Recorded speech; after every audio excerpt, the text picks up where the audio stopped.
believe in the ripple effect.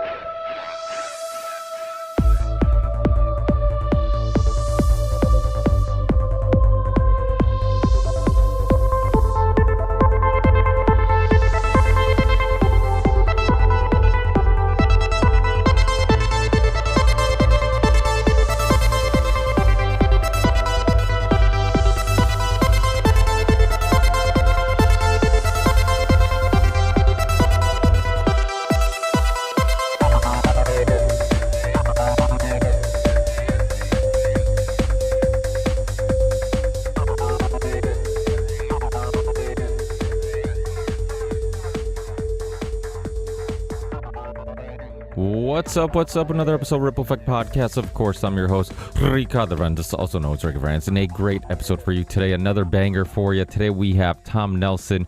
He's a podcaster, researcher, and producer of the viral new documentary called Climate the Movie. And that documentary is exactly what we talk about today. It's going to be a fun and fascinating conversation about how he got involved in this topic and the conclusions that all his research led him to. Before we get into this deep dive into the climate discussion, of course, I have to remind you, this is a value for value show. If you get some value out of the guests that I bring to you, the discussions I bring to you, please consider giving some value back. It doesn't have to be financial. Of course, I know many of us are in tough financial times, so you can rate the show, review the show, tell people about the show, post the show on whatever platform you're on, leave comments, and do whatever you can to help the algorithms on whatever platform you're watching or listening to the Ripple Effect podcast.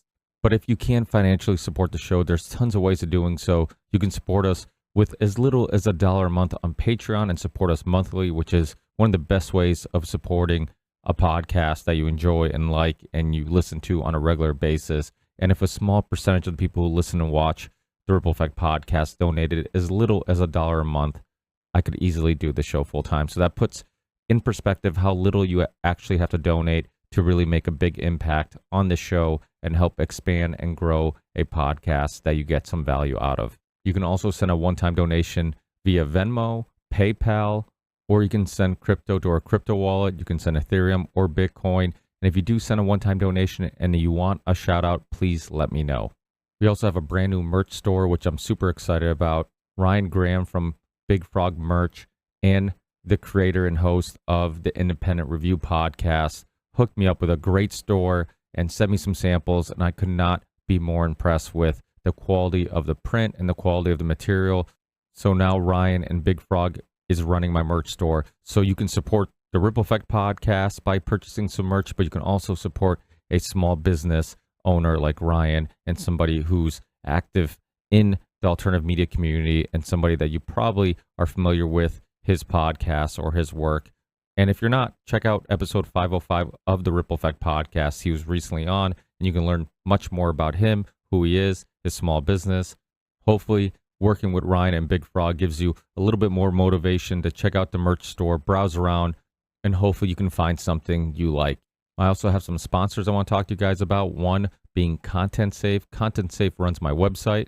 They also sync all my video channels together. So if you're a content creator, YouTuber, streamer of any sort, please hit up Matt from Content Safe. Let him know you're a listener to Ripple Effect Podcast, and he can definitely save you tons of time with uploading. You can upload to one location, and then magically your video will appear on all the platforms you're on. Another sponsor is the University of Reason, created by Richard Grove, and the very popular autonomy courses that I highly recommend you guys checking out. If you're at a crossroads in life, or you just need a change, do something new, connect with a new community, check out the University of Reason and the very popular autonomy courses. Use the link in the show description, and hopefully you can help yourself and help the Ripple Effect podcast at the same time. But like I constantly remind you guys, please use the links in the show description or on my website, therippleeffectpodcast.com, when checking out the sponsors. The last sponsor is Element Electrolytes, created and formulated by an OG in the health and nutrition community, somebody who's been around professional athletes, jiu-jitsu, CrossFit, bodybuilding for a long time, and created an awesome product that can keep you hydrated, help you optimize your body and mind. It will also help you fight against all the symptoms that are due to dehydration, like cramping, muscle fatigue, mental fatigue, migraines, and many other symptoms that are due to dehydration. And Element Electrolytes is a healthy way of staying hydrated. It has no artificial colors, no artificial flavors, won't kick you out of ketosis, won't kick you out of fasting. It has the right dosages that you need to really optimize your body and mind. It's high in sodium because the majority of what we sweat out is sodium. So that's what you need to put back in your body the most. And drinking water will help get fluids into your body, but to really get it into your tissue and muscles, you need those electrolytes. Please use the link in the show description to get a free gift with every purchase of Element Electrolytes. And also, when you use that link, you'll get way more science and information on the benefits of adding electrolytes to your daily routine. That's it. Enjoy this amazing conversation, and I will talk to you on the next one. Peace.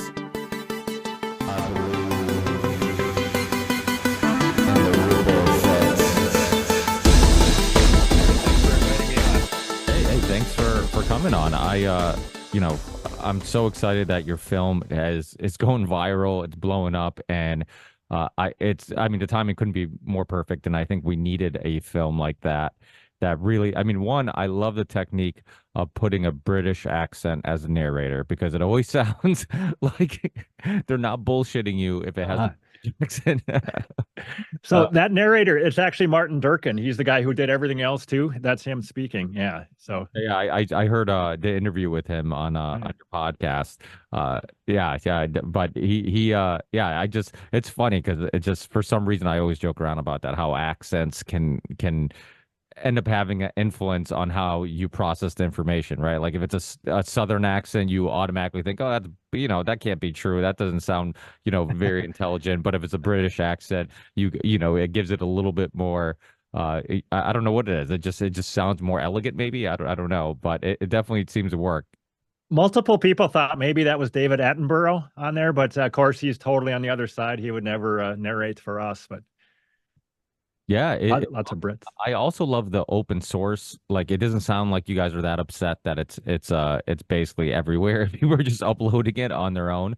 I love that idea. I don't mention it as much as I used to, but when I first started my show, I was very much influenced by the way James Corbett did his show, when he's like, hey, it's open source. Like, you can post my documentaries, my work anywhere you want. It's about getting the information and the conversations out there. It's not about me personally getting the hits or the likes or whatever.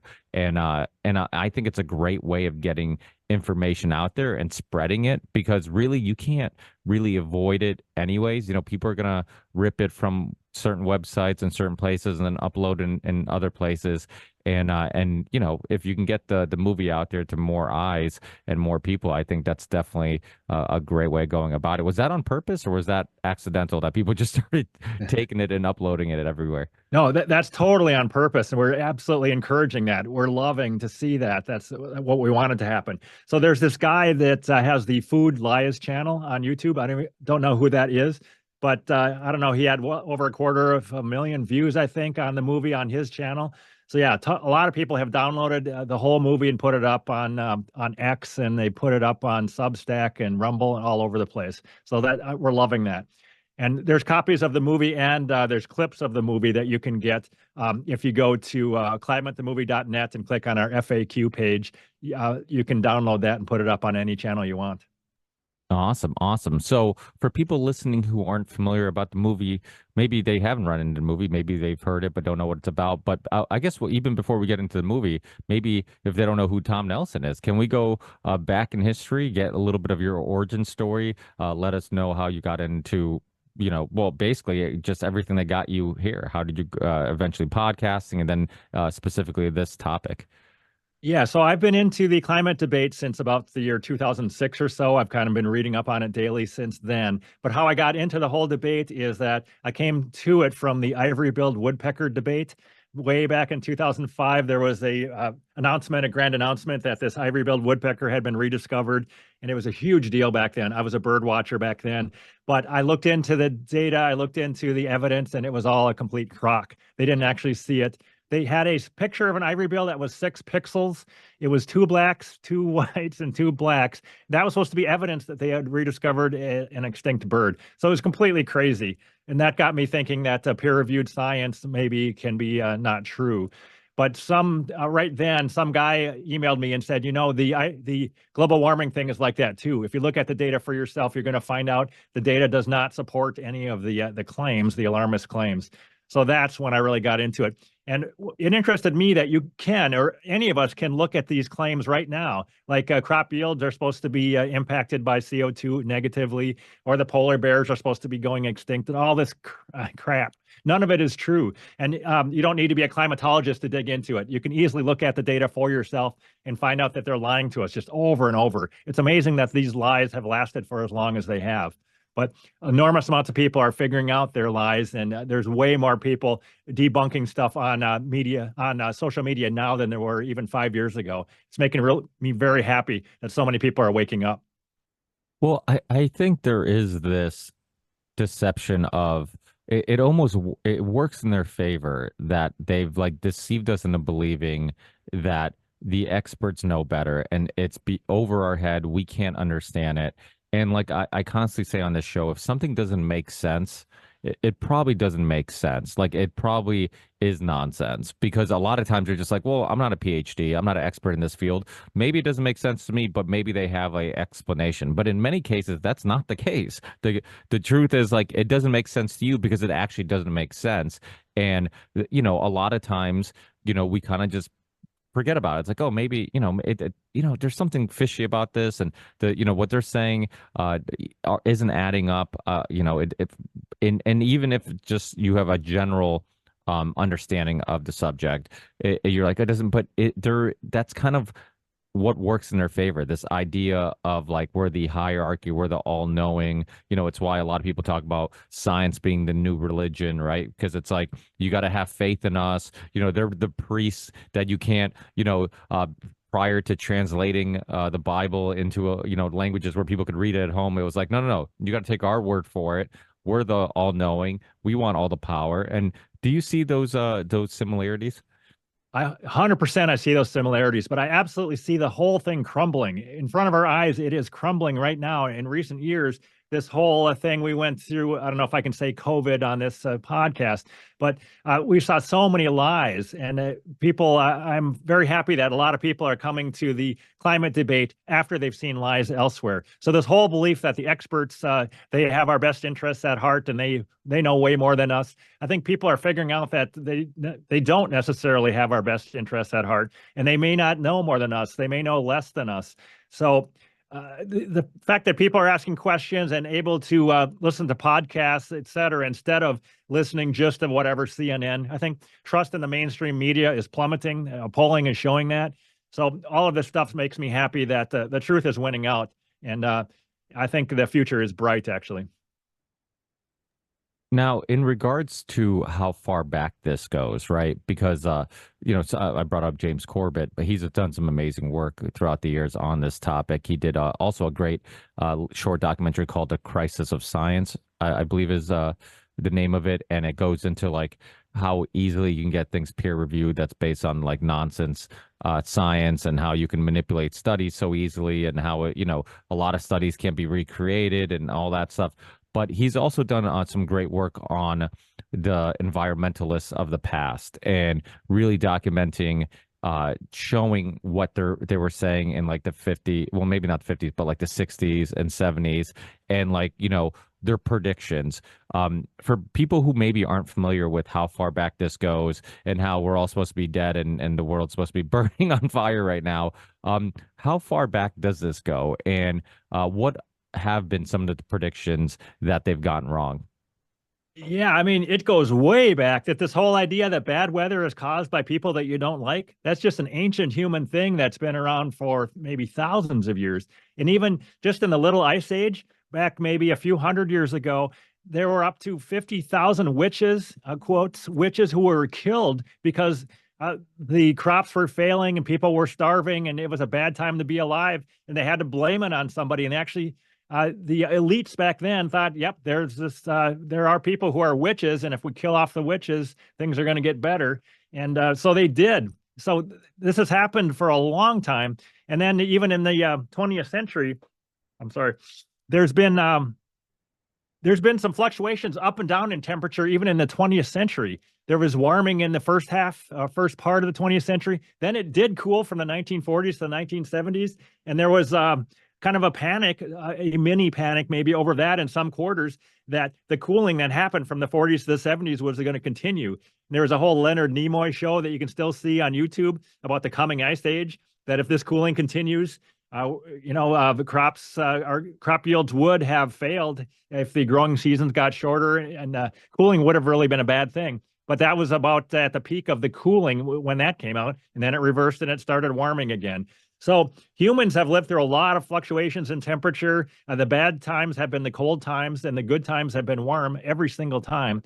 So I think we should enjoy this warmth we're enjoying right now, and probably we're going to see a fluctuation back to cold just because that's happened. Nobody knows for sure, but it's warming, cooling, and there's no reason why cooling's not going to come back at some point. I don't know when. Yeah, and that's what people should really be concerned about. I remember Randall Carlson saying it on a Joe Rogan podcast. He's like, people should really be concerned about global cooling, not warming. Like I mean, I love the heat. I'm one of those people that it can never be hot enough. I love being outside. Sweating's, the most powerful way of detoxing. Most people, I live in New England, most people are vitamin D deficient here. We don't get enough sun. And then when we do get some sun, we layer ourselves up with the, sunscreen, full of chemicals, going into, through in our body, through our biggest organ, our skin.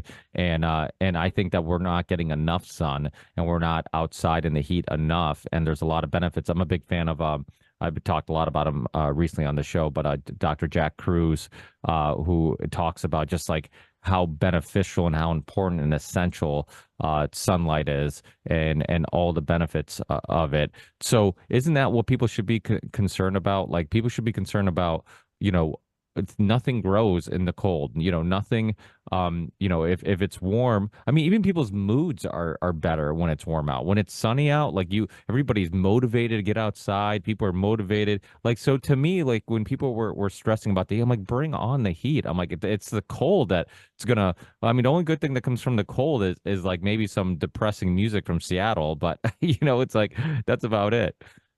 Yeah, there's nothing that makes sense about this whole narrative that the Earth is currently too warm and we want the Earth to cool back to where it was in 1850. None of that makes sense. We're a tropical species. When we retire, we want to go to warmer places. People in general want to live in warmer places. Like in northern Canada, almost nobody lives there because it's too cold. And then even in Africa, we think of that as a warm place, but even there, cold kills a lot more people in Africa than warmth does. So there's nothing about this that makes any sense, that we want shorter growing seasons. The whole idea that the cold would be good for our crops, that doesn't make any sense.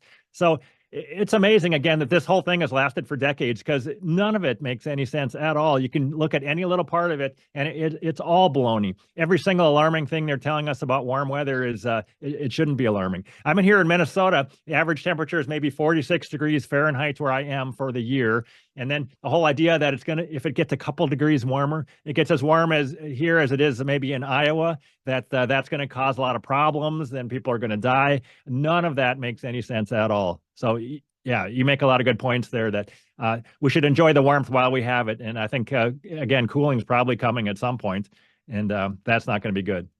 Well, I know you also read Al Gore's book a few times, and I'm sure obviously many people watched the documentary. Was there any valid points in it? Like, was there anything that you're like, you know what, maybe that's one valid point that I will consider? Yeah, I think there's zero valid points about fighting carbon dioxide as a pollutant. Zero about that. But of course, we should protect the environment, and we don't want to cut down all the trees. There's a lot of things about environmentalism that I'm okay with. I think we should preserve land. I'm all in favor of plenty of habitat for animals. I'm a deer hunter, and I think the deer need their habitat. So Dave Collum talks about people smuggling other arguments into the global warming argument. They're talking about how, if I don't believe we should fight CO2, then I think like mercury in our water is a great thing, and garbage everywhere is a great thing. So yeah, I'm for fighting real pollution, but fighting CO2 as pollution, I'm 100% against that. because the whole idea that air containing small amounts of CO2 is bad for us is crazy. And you and I, as we're talking here, we're exhaling about 40,000 parts per million CO2, and in the air there's about 1/100th that much CO2. So I mean, you see these crazy things. There was even a Bill Gates backed effort that we're going to cut down lots of trees and bury them to fight CO2. You cut down the trees, there's carbon in the tree trunks, and you bury them. There's actually a study that we should have 200,000 teams of people that's all they do all day is cut down trees and bury them to prevent bad weather. That's how crazy this has gotten. So none of that makes sense. But yeah, fighting real pollution. There are some parts of environmentalism that I'm okay with. Yeah, well, that's the thing is like I was born in northern Portugal. My parents are farmers, and I grew up around animals, going to butcher shops, being around people cutting. Like I understand the whole process of like raising an animal, appreciating what the gift that it's giving to you, feeding you, your family, just appreciation of food and dinners and all that stuff. So I always had appreciation for being outside and enjoying nature. My kids get to, they love going to my parents' house and seeing, they have cats, dogs, rabbits, roosters, whatever. And many you don't realize that like a lot of kids just don't have any unless they go to the zoo once a year, like don't have any experiences or ever get really up close to any type of mother nature. They go to school, they go full of synthetic chemicals and paint and computers, and then go on a bus, come home. They just don't. So it's like, and you see the connection with humans and animals. Like my kids, they remind me of myself when they would get near animals. Like just like you realize like, oh, we're all on this planet together. Like we're all just a part of Mother Nature. And so there is this appreciation for environment and that has been a great psyop, this idea that if you're calling out the climate change agenda, that all of a sudden you're anti-environment, you're anti-Mother Nature, you're anti, this. And a lot of times, and I'm politically homeless. I have people from all different political spectrums on the show. Which is probably what got me kicked off YouTube.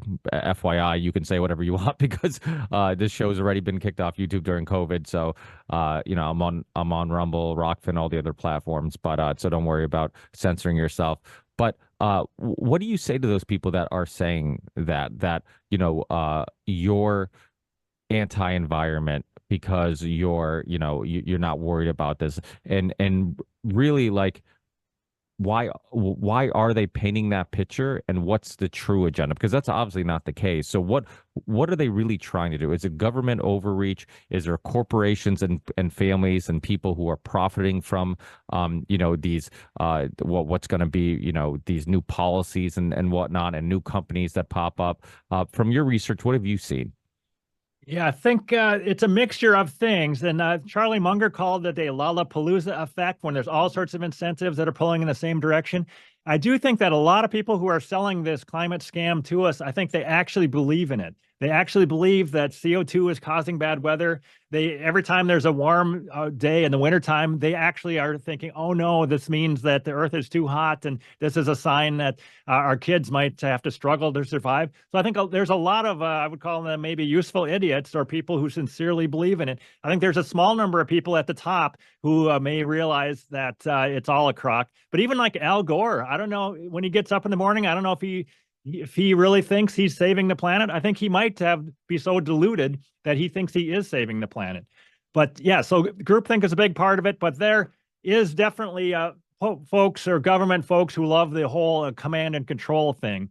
That Richard Lindzen has said that if you can control CO2, you can control our lives. And there's a certain subset of people who would like nothing better than to force us into 15-minute cities and to run our lives with central bank digital currency so that they can track everything we're buying and make sure we're not flying too much and make sure we don't buy too much meat or all these other things. Maybe even control the thermostat in your house if you might have some sort of smart meter for electricity or something else. That there's all sorts of ways that they could try to control us.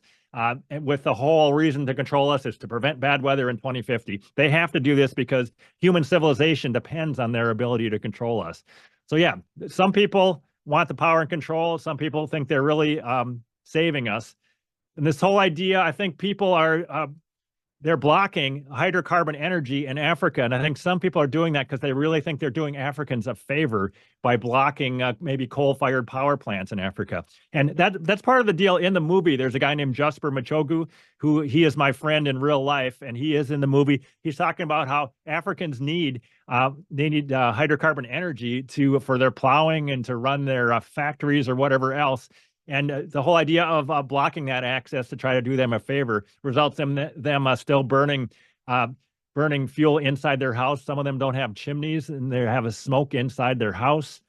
And what those people really need is propane and the same things that we have to have a cleaner lifestyle. So, yeah, I guess overall it's a combination of incentives, all pulling towards craziness, and it's making the world a way worse place for our kids if we were to make stupid energy decisions because we're trying to prevent bad weather. Well, the crazy part about all this is that they're saying the biggest threat to humanity is humans, right? That's what it all seems to kind of funnel to, that we're our worst enemy, and a world without us or less of us would benefit us. So it sounds ridiculous even saying it out loud. But like, why do you think that is? Is it a depopulation agenda? What do you think? Do you go down that rabbit hole?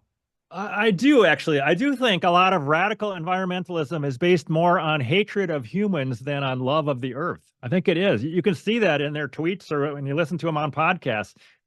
There's a certain class of people that think humans are kind of a cancer on the earth, and what we need to do to be kinder to the earth is get rid of humans. I think that's a serious thing.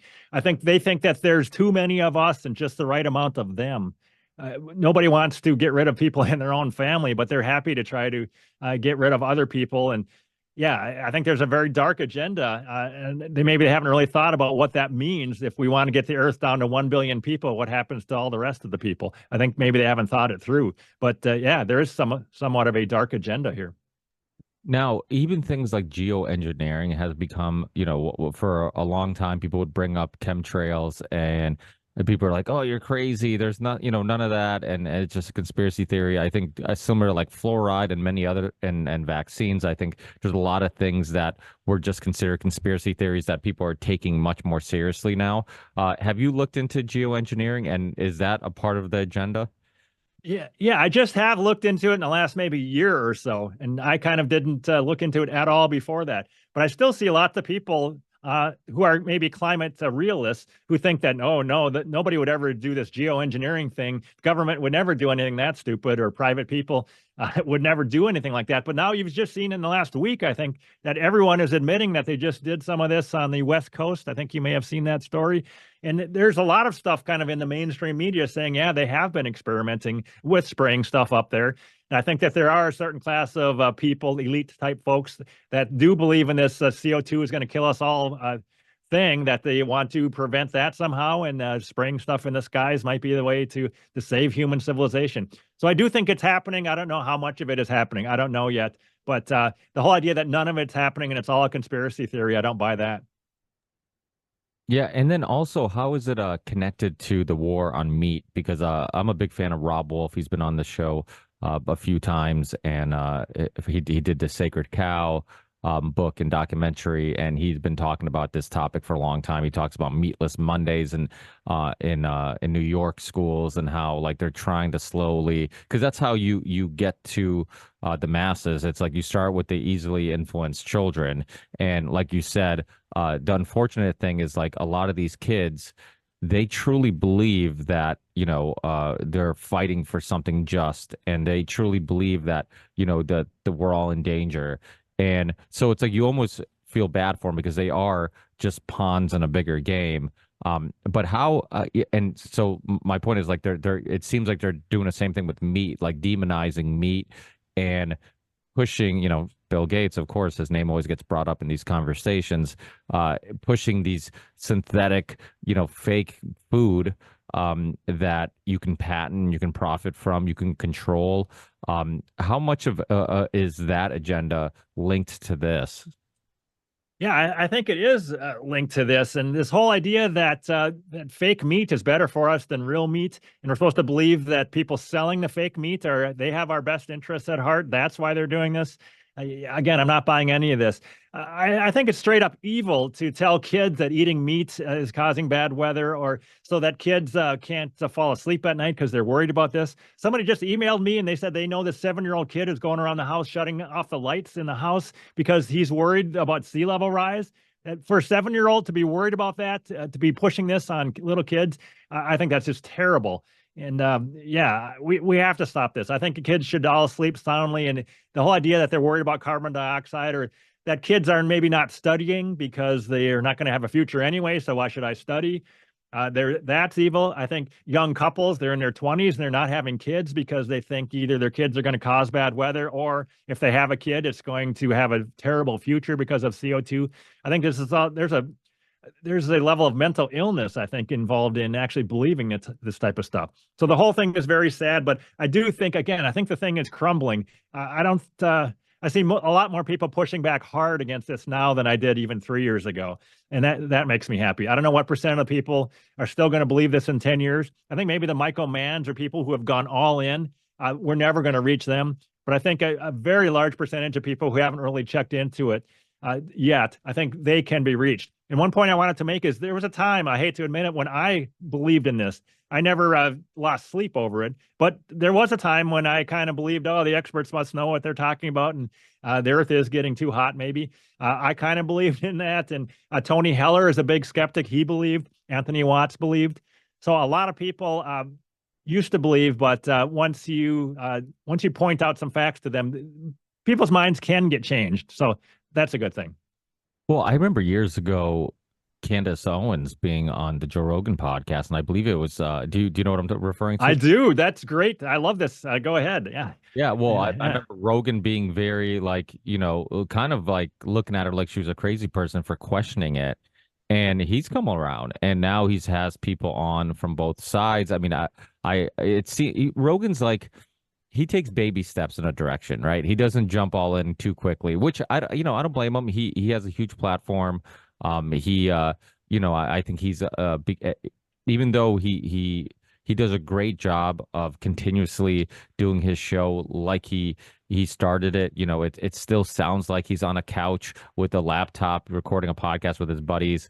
I think, in the back of his mind, he does realize that it has a lot of influence, and maybe when he picks a side on a argument, he wants to really take his time. I mean, I saw with the vaccine thing too. Like it was I remember having Del Bigtree on the show during COVID, and Del Bigtree we're at the end of the episode. I'm like, hey, how do we get Robert Kennedy Jr. on Rogan? And he's like, Joe Rogan's a coward.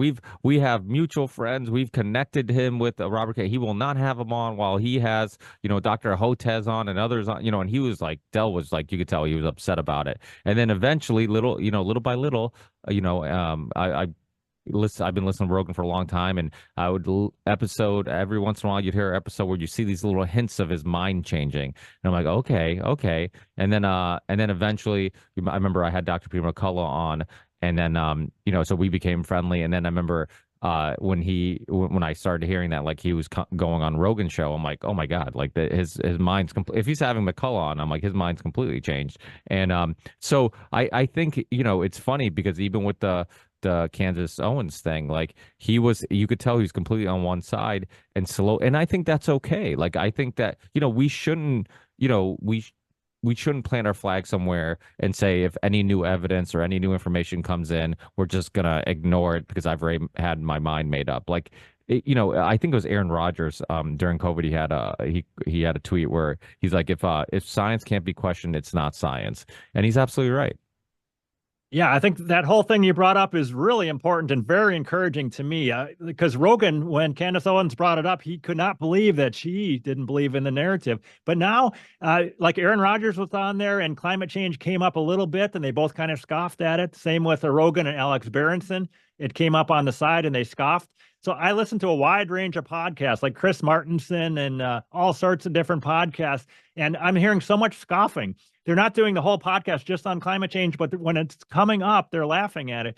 Del Bigtree, I think, too, recently is it's coming up on the side, and he's kind of not believing in it anymore.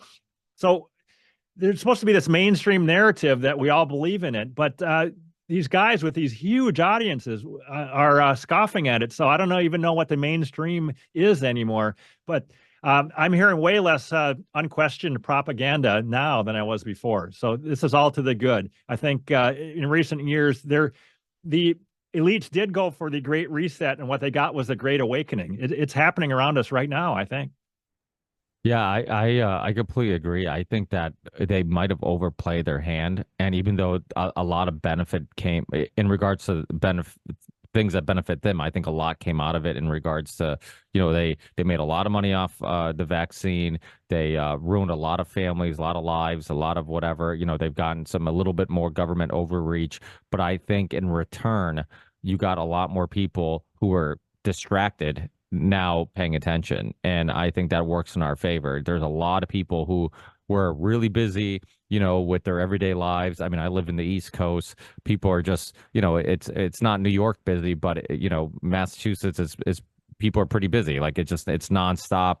Got to go drop the kids off of practice. Got to go do this. Go pick up the groceries. Do this. Like people weren't paying attention, and COVID kind of forced everybody because they had nothing else to do, and it got to the point where like these issues directly and obviously affected their everyday lives, where it's like now it couldn't be ignored, right? Like I always say, I'm like, the thing about geopolitical issues, wars overseas, it's like, oh, okay, you read a headline, you see what's going on, but you still get to go to the grocery store, you get to go to the movies, you get to go out to dinner. It doesn't affect you that much, so you don't really care that much for the average person.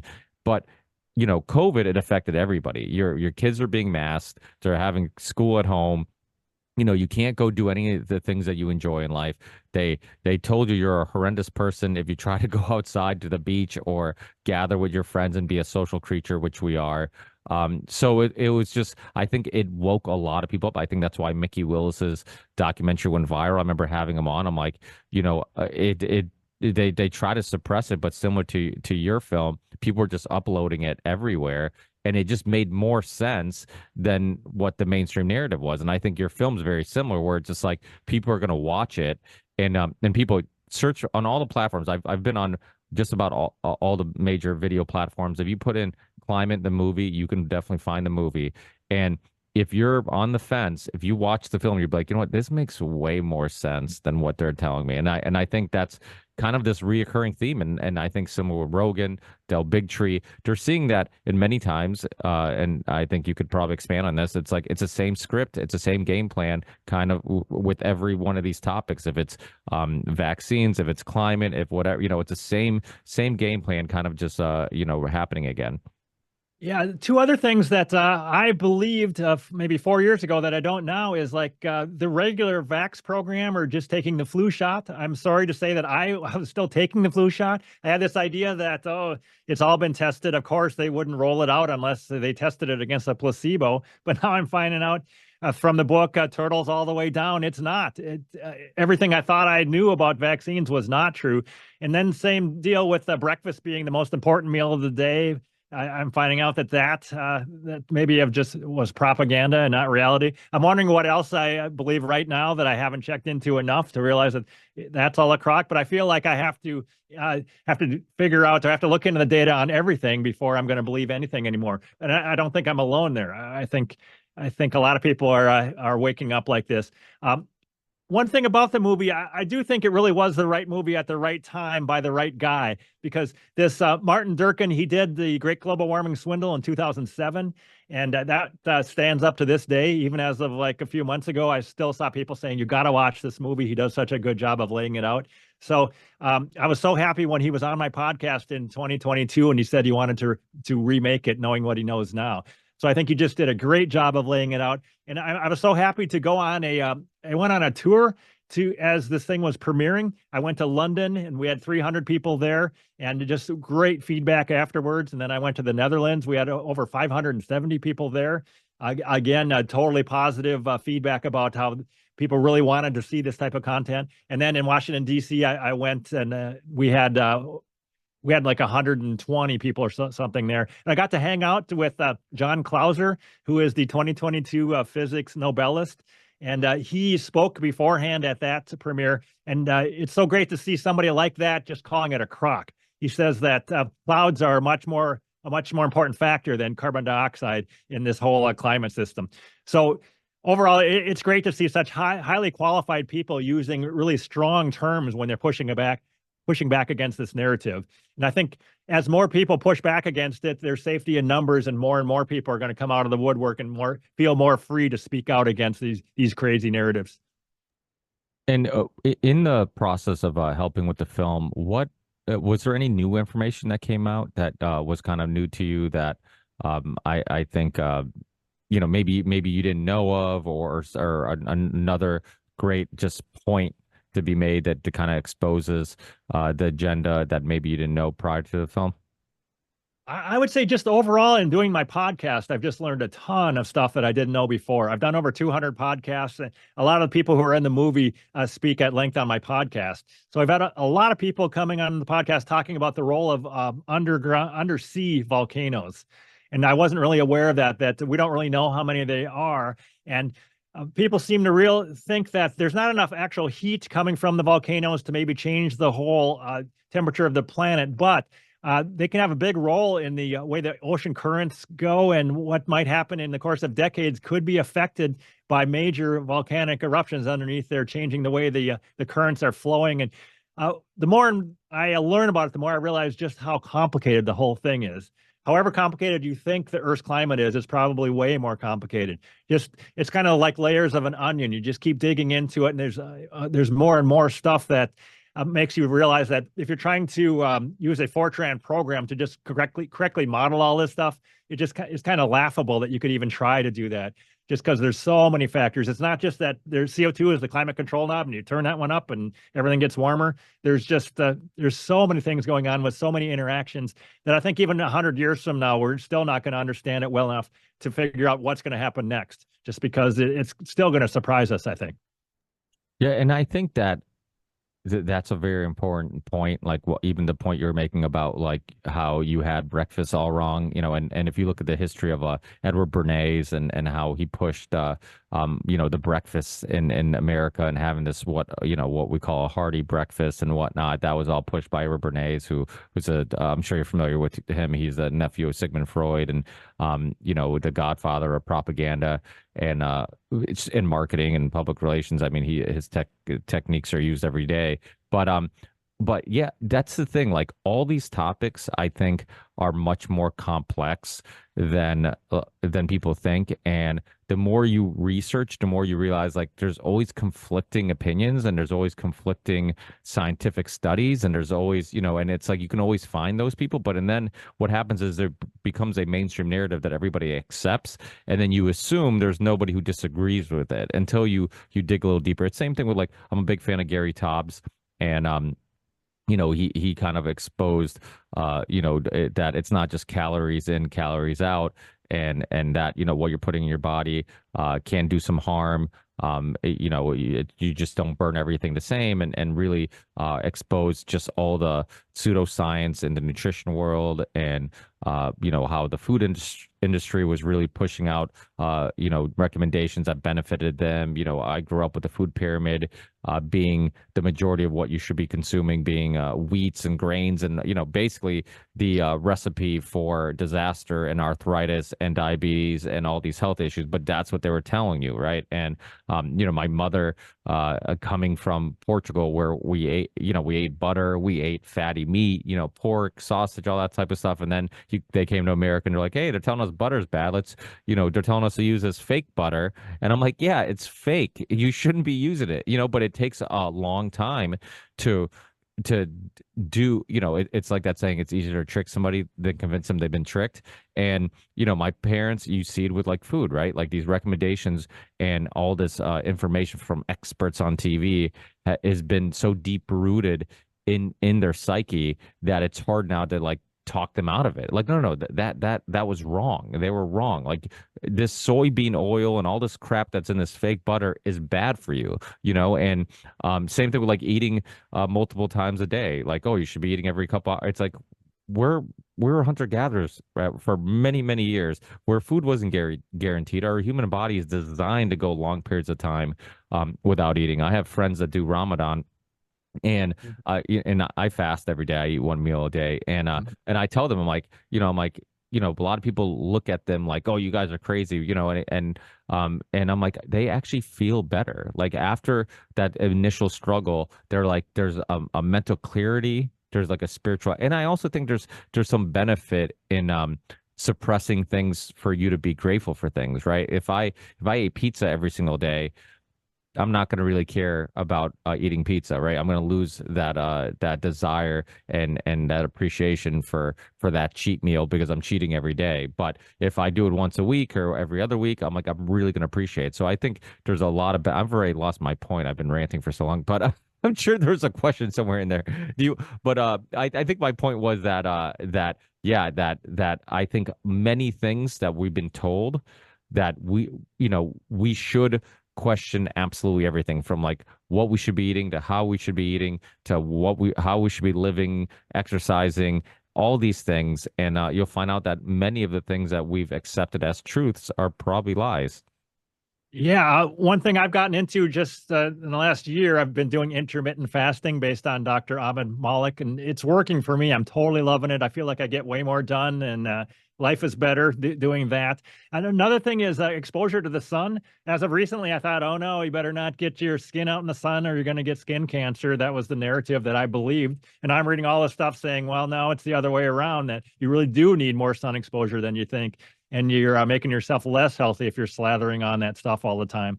So again, it's just a matter of asking questions, and I got to just we all have to just keep asking these questions, and probably will arrive at the truth at some point.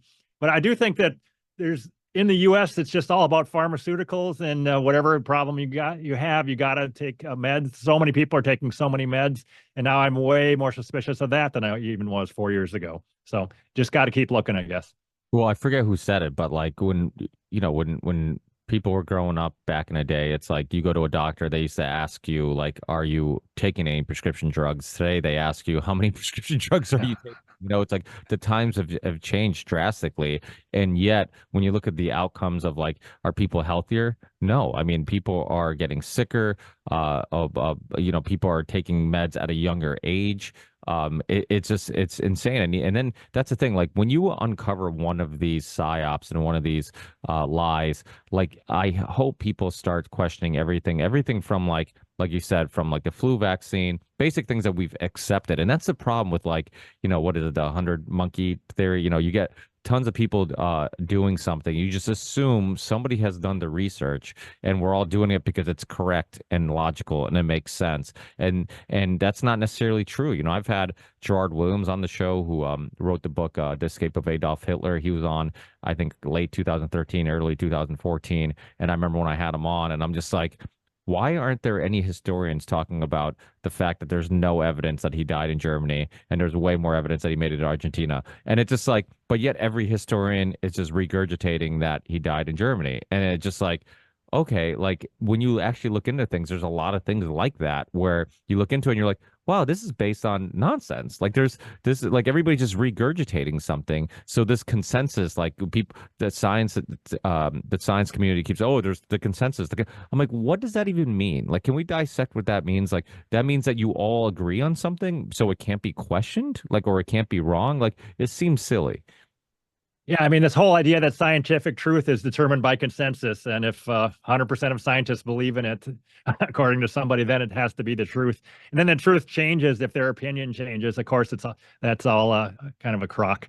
So this whole idea of believing the historical narratives about wars and stuff too, that was something I kind of believed as of 5 years ago. But now I'm wondering, what really did happen in World War II and all these other wars in the past. So again, questions. Was this topic specifically the one that really opened your mind to like exploring all these other topics? I think for me, I mean, it started with this whole little ivory-billed woodpecker thing, and that kind of opened my mind to the climate thing. But even after I had been super skeptical of climate, I was not skeptical of pharmaceuticals and stuff for another like 15 years. So I'm embarrassed by that huge delay in there where I was way too trusting. But I hope I'm still not way too trusting. Maybe I am, but you Yeah. can only spend so much time per day checking into this stuff. But it is fascinating. I'm loving listening to all these podcasts. I mean, podcasts for me are a huge way of learning. And one interesting point about my podcast, I've done over 200 of them. And if you listen to them, there's enormous amounts of contradictions that people disagree about what's really going on with the climate. You're going to hear all sorts of stuff on there. And you got to it's hard to figure out who's right, but you can't just say, okay, this guy sounds smart, he must be right, because there's a lot of people who sound smart who are saying the totally opposite thing. So it's Any good debates where where you think that they were properly done? They had two people that were credible on each side, and you can really see the pro climate agenda opinion being dissected. Because I feel like like I haven't seen a whole lot of like really good debates where it's just like, okay, you get, because unfortunately a lot of these issues become political, right? And has that become an issue too, where like your opinion on this topic automatically puts you in a political box where it's like, oh, you have this opinion because you must be a conservative, or you must be a Trumper, or you must be a MAGA hat wearer, like has that come into play? Like, people not focusing as on the information, or struggling to focus on the information because they've done such a great job of making this topic political. Yeah, that definitely has been a factor. That I would say it's mostly among the left, saying that if you're a left winger, you have to believe that Trump is wrong. There's no possible way that when Trump says something skeptical about climate, there's no way he could be right. So yeah, I do think less and less it's about red versus blue. I think it's more about sanity versus insanity on a lot of this stuff. And I am encouraged that there are people who are left wingers. They're saying I am a left winger, but there's no way I believe in this crazy narrative about CO2, or about the vax, or a bunch of other stuff. So there's quite a few people that I cannot believe I'm agreeing with. Brett Weinstein is one that maybe I wouldn't have believed I could agree with him 5 years ago. But Russell Brand and Bill Maher and even RFK Jr., there's a lot of folks that I find them saying things that sound surprisingly sane to me. And I think even RFK Jr., he said this crazy stuff about maybe you should go to jail if you don't believe in the climate scam, something about that. He seems to be softening on that in his recent statements. He seems more realistic, and that makes me happy. That I think he's coming around a bit on the climate issue. That's what I think. Yeah, I agree too. And I don't see how you wouldn't, because if you realize that science in just about every industry can be controlled and can be manipulated, and somebody's profiting from it, why would you think climate's the one place where it's not happening, right? And I mean, you see it with nuclear power, right? Like, my opinions changed on that. I was like very anti-nuclear power, where I was like, this is crazy. Well, you're talking about like building something that could go really wrong if something exploded, or whatever, if something failed. It seemed super scary. Like, why would we do that? And then I've had people on. I remember his name was John Brackett. He was a part of the documentary Pump, which goes into just the history of how we got addicted to fuel, and the suppression of like ethanol and other energy sources. And he was kind of pro-nuclear, and I'm like, oh, I like John, and I'm like, and he makes really good points at everything else. I mean, so I have a hard time believing he's wrong about this. So I'm like, let me kind of look into it, and then you realize, like, okay, like there's actually a logical debate on the other side that it could be used for, in a safe way, to be a great energy source. And then I think I just heard on a podcast recently that there's a cell phone that uses like some nuclear power, like some little small, and it can run like, I don't know, 100 years or something like that without ever being charged, something crazy like that. I think I actually heard on Rogan's podcast, a recent podcast. But what's your opinion on nuclear? Is that also a psyop? I kind of think so. I've had quite a few people that have come on and talked just about that on my podcast, and I thought they've made great points. Generally, they're saying that the fears of the meltdowns or whatever are highly overblown, and the radiation is way less dangerous than you think it is. So I am pro-nuclear. I think that's the way we're going to be running human civilization, probably, if if we're still around in a few thousand years and we don't have any more fuels of other types. It seems like there's so much nuclear fuel out there and we can reuse some of it. People make a lot of pro nuke points that that I find convincing. So I think I think a lot of the reason people say that people are pushing back against it is because it works, and maybe there's less of a chance for grift because it works so well. And people are pushing wind and solar because there's so many chances for grift. You can siphon so much money away from it. It doesn't work anyway. So yeah, I'm in favor of it. Yeah, it kind of, this whole thing kind of reminds me of the Tesla story too, the free energy and, like everything's always seems to be about the control of the masses. And what technologies do you think are being pushed? You have the 15-minute cities and so, like you said, solar, wind. Who's profiting from this? And is there a reason why specific technologies are being pushed and others are being suppressed? I do think the Bill Gateses of the world, I mean, Bill Gates himself, I think, is promoting a lot of this crazy stuff because he's got so many ways to make money off the vaccines and off of fake meat and all this other stuff. He's buying up a lot of farmland. I don't know exactly what he's going for there. But one interesting guy who's just on my podcast is this Jakob Nordengård, talking about the Rockefellers' influence. They made enormous amounts of money in oil, and then they still to this day have a lot of influence in fighting back against hydrocarbons. And he thinks, I believe, that it's mostly about rather they're not really necessarily trying to make money with this fight, but it's all about trying to control us and maybe try to influence how human civilization develops. So, yeah, I don't know for sure, but you see all these crazy things about how people want to genetically modify humans to make them smaller so that we have less of a carbon footprint. It's easier to move people around if they weigh less. And maybe we can genetically modify people so that the taste of meat, they don't want to eat meat. There's some sort of a wood tick that can bite you, that if you get bit by this tick, then you don't want to eat meat anymore. So they want to somehow change us so to save the planet, they're going to make us not want to eat meat. There's so many crazy alleged solutions, and I don't really know what they're going for, but I think a lot of it is control, and maybe a little less of it is about money. But again, with the wind and solar, there's so many ways to make money. Warren Buffett said that about wind power, that Berkshire Hathaway puts up an enormous amount of wind turbines, and they wouldn't do it except for the subsidies. He straight up said that. And it makes me sad that he's doing it. I don't know how much money he needs, but he's doing this thing that he thinks doesn't make sense for the subsidies. So it's a transfer of wealth from the smaller people to Buffett, kind of. So I don't know how he squares that, how he thinks that's a good idea, but somehow in his own mind, it's a good thing to do. Well, like you said, it's not about money. It's because if it was about money, they have enough of it. They don't need any more of it. It's about control. I remember so I host another show, a roundtable discussion show called the Union of the Unwanted, and we had I hosted with Charlie Robinson from Macroaggressions and Midnight Mike from the OBDM show, and then Sam Tripoli from Tinfoil Hat Podcast, and we had Roseanne Barr on some I don't know, a month or two ago, and one thing that I was talking to her about was her conversation she had with Tucker.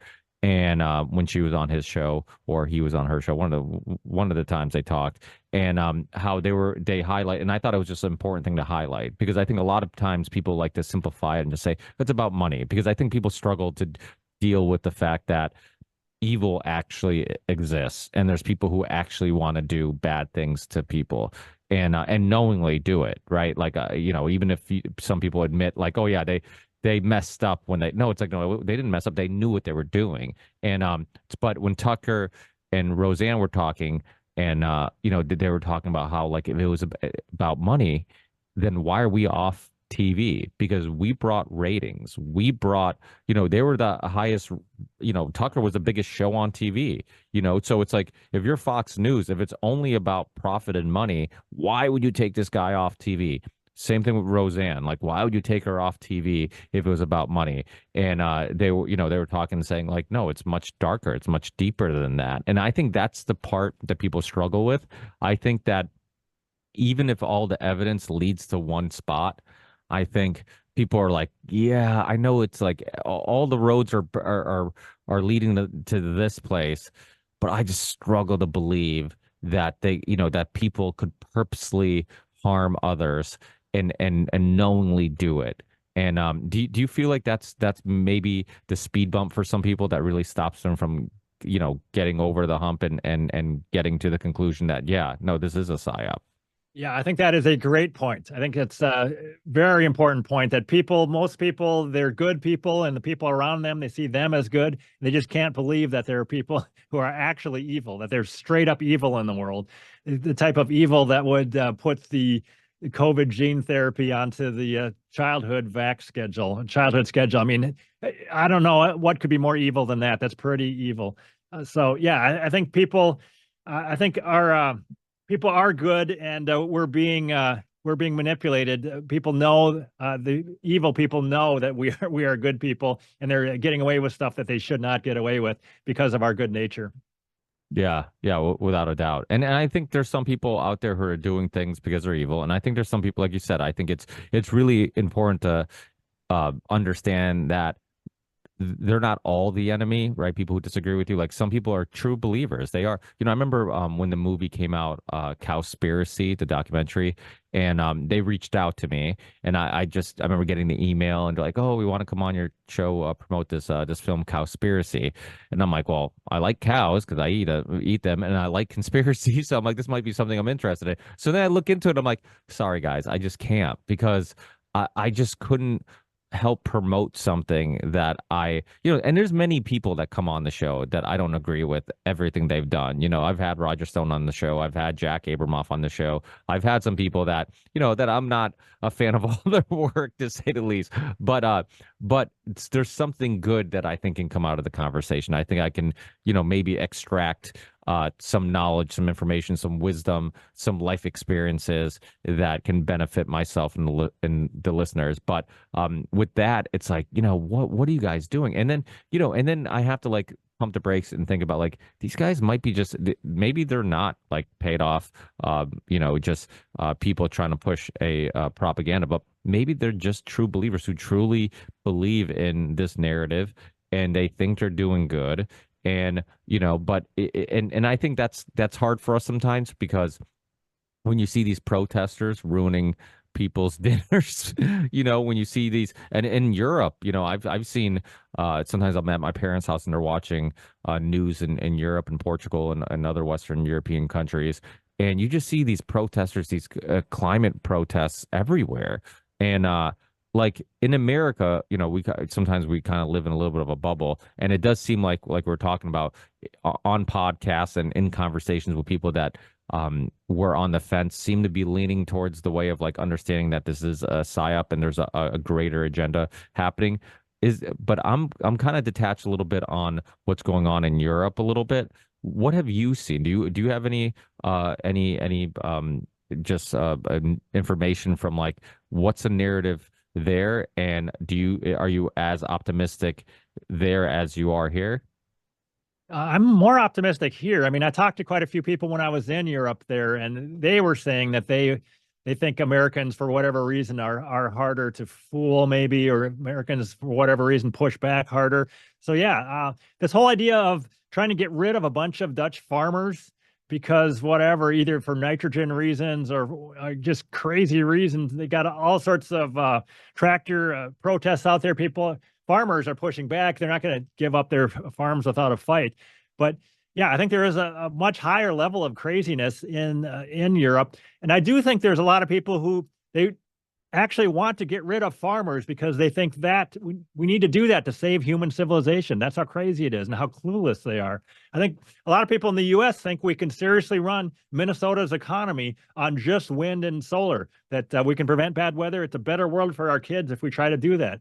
But if they actually succeeded in making us do that, a lot of people in Minnesota would just straight up die in the wintertime. There's no way you could keep everybody warm and fed if you use these crazy sources of energy. So this whole road to hell is paved with good intentions. I think that's not just a cliche. That's a real thing. It's a huge factor here. People are so clueless and have so little understanding of how the real world works that they want to force these crazy solutions that will make the world way worse. And people don't realize that you got to plow land, and to do farming, you got to impact the land somewhat.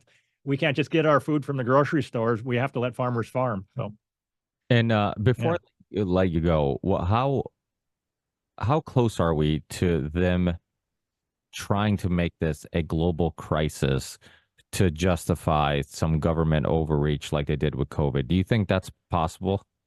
I do think it's possible. I'm even wondering about what's going on with all these food processing plants, all the huge fires and all that stuff. I haven't really looked into it. I don't know if the statistics show that they're happening more often now than they were 10 years ago.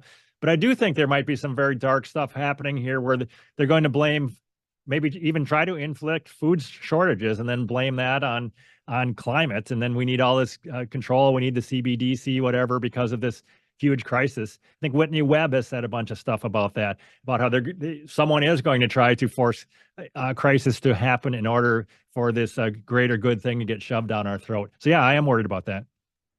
How about instead of planting all these ridiculous trees all over the place, we use taxpayers' money to plant apple trees and pear trees all over the place, and then people can save money by just grab. I have a pear tree at my house. When I moved here, it was already here. I haven't done a damn thing to it, and we have so many pears that by the end of the summer, the kids are sick of eating pears. And I have neighbors taking them. I got like it's absolutely amazing how easy it is to grow fruit and food, and it's like, and yet, like you said, like it's all about enslavement. It's all about. I remember Douglas Ruskoff years ago when he was on my show talking about the first suburb and in New York, and how what they were trying to do is trying to like create less of a community. And what they wanted people to do is to not know your neighbor, like the American dream to be, I don't know my neighbors. So if I have lettuce and they have tomatoes, we don't trade. We go to the grocery store. We're dependent on the system instead of on our community. And I see that. I can understand that. And you see that. Like my parents grew up in Portugal, and they didn't have material things, but they always had food, and there was always neighbors that were growing something that they didn't have, and they would trade, and they would help each other. And growing food is basically growing. They say, oh, money doesn't grow in trees. No, but food does, and food saves you the money that doesn't grow in trees. So it's like money growing on trees. So it's I think many of us, and I think that's kind of one of the pros that has come out of this. There's obviously been a lot of cons, but the pros have been, I think people are much more open to farming and being more independent, right? Have you seen that too? I've definitely seen that. I've seen even people in my family raising chickens to get their own eggs. But did you see there was just some study saying that don't grow your own tomatoes because you release 4 times as much CO2, or your tomatoes are going to cause 4 times as much bad weather as if you buy them in a grocery store? That seems like a psyop right there. I can't believe that story came out. Yeah, that's insane. Well, what was it? Wasn't there a story about somebody who died and they blamed climate change? What was it, like a suicide or something like really, really ridiculous that I'm just like, how do you even link this to climate change? Like it's insane. Yeah, but I think people are waking up if to try to end this conversation on an optimistic point. I think people are waking up. I think this, Joe Rogan's episode with Candace Owens is kind of a great little milestone in history where you get to kind of see like, okay, he went from way over there to like now slowly coming in this direction. And I think that kind of is a metaphor for kind of how I think all of the America's kind of trending in that direction, hopefully. But for people listening who want to listen to your podcasts, check out the movie, and anything else you want to promote, or any social media accounts that you may have where people can follow you, let people know. Yeah, so you can go to climatethemovie.net to watch the movie, and you can Google for Tom Nelson Substack to get a lot of more information about the movie. And if you Google Tom Nelson podcast, then you can listen to my podcast. They are kind of everywhere. They are still on YouTube for now anyway, and Rumble and Apple Podcasts. So if you look around on Google, you can find me. Awesome. I'll put all those links in the show description. Thank you, Tom, for all your hard work and for fighting the good fight. We'll keep in touch, and hopefully we talk again in the near future. All right. Thank you, Ricky. I appreciate you having me on. This is a fun talk. Appreciate it. Thanks, Tom. Take care.